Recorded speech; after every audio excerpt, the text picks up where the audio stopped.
Ambassador Priti Saran, former Secretary East, Excellencies, distinguished panelists on the dais, participants of ASEAN-India Youth Summit, ladies and gentlemen, selamat pagi, good morning, and namaskar. At the outset, let me begin by thanking India Foundation and also Ministry of External Affairs of India and other collaborators in making this gathering possible. I'm delighted that I've been invited to be part of this gathering. I noticed that the program is very comprehensive, that the various sessions has been arranged, and I hope all the participants will be greatly benefit of all the sessions that we are having during this gathering. Before I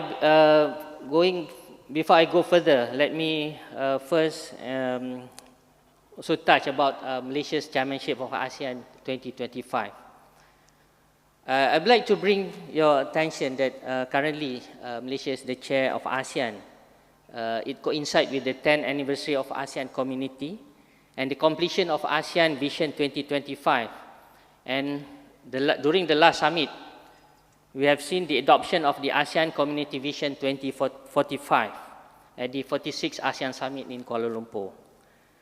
So what I'm trying to convey is that under the Malaysia's chairmanship, we have set the theme of our chairmanship, inclusivity and sustainability. This also shows that we have given also the importance of youth in ASEAN community building, where youth make up of the largest demographic group of ASEAN. More than 230 million people are under 35. So under our inclusivity theme means giving every young person a voice regardless of gender, socio-economic background and also the locality. So we have set our priorities in strengthening regional peace and unity through trust, dialogue and shared values, deepening economic and digital integration, embracing innovation and resilience, and embedding inclusivity and sustainability across regional initiatives from development to climate action so that no community is left behind. So in October this year, we are very excited to welcome new member of ASEAN, Timor-Leste. We hope with the inclusion of Timor-Leste, it will bring new vibrancy to ASEAN community building.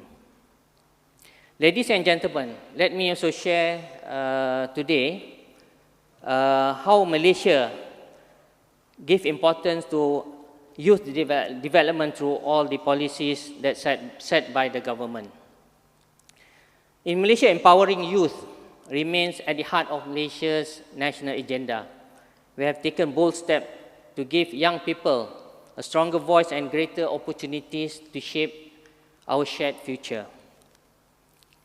This is under the Malaysian National Youth Policy 2015 and 2035, where we set the framework for youth development in Malaysia. The target group are youth between 50 to 30 years of our population. It was redefined it used to be from 15 to 40. Now it becomes, the youth group become younger.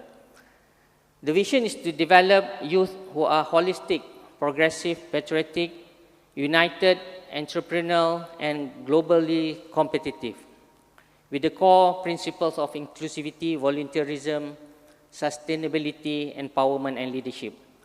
These are achieved by giving emphasis on key focus areas, namely education and lifelong learning, skills and employability, health and well-being, civic participation and leadership, volunteerism and social responsibility, as well as entrepreneurship and economic opportunities.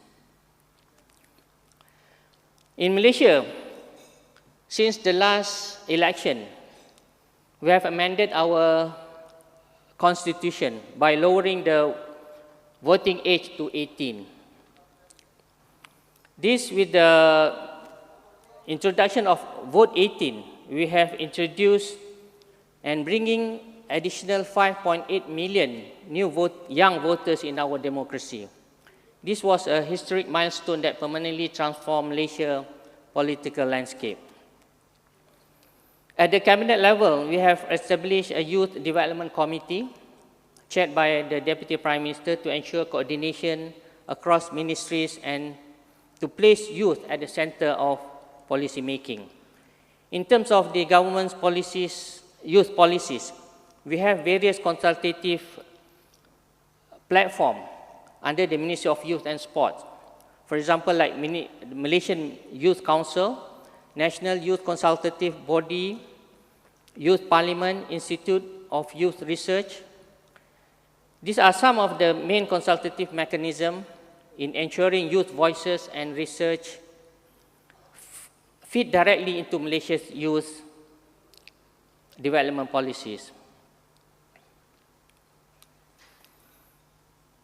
Malaysia has also launched the Malaysian Youth Policy as a comprehensive framework for youth development and introduced the Madani Youth Development Model 2030, which focuses on quality education, entrepreneurship, well-being, and active youth participation in governance.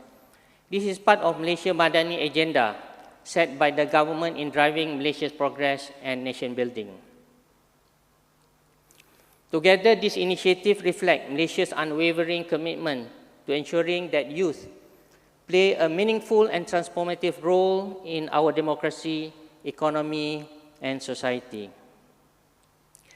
The challenges of our era, from climate change and technological disruption to economic uncertainty, demand that we prepare our youth not just with technical competence, but also with adaptability, compassion, and leadership. Malaysia is committed to nurturing a generation that is innovative, resilient, and globally minded, while remaining rooted in values that promote harmony and respect. In this regard, we also see youth development as an area for international cooperation by sharing experiences, exchanging best practices, and providing opportunities for cross-border collaboration. We can strengthen the capacity of our youth to be not just national leaders, but regional and global change makers. This is where I see initiative like this is the step in the right direction in building bridges between the youth of ASEAN and India. The ASEAN-India Youth Summit, since its inception in 2017, has provided dynamic dialogues and promote connectivity, sustainable development, digital innovation, and cultural exchange.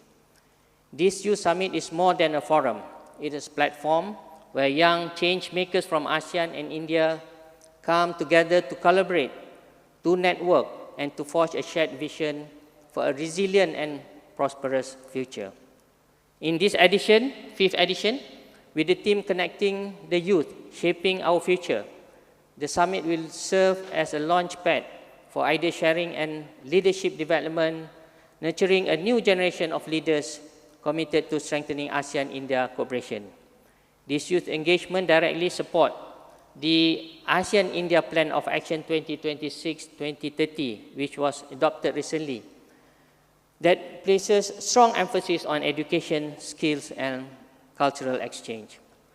In closing, I can sum up by saying that youth are the bridge for future of ASEAN-India partnership. With that, I thank you. Dhanyavad.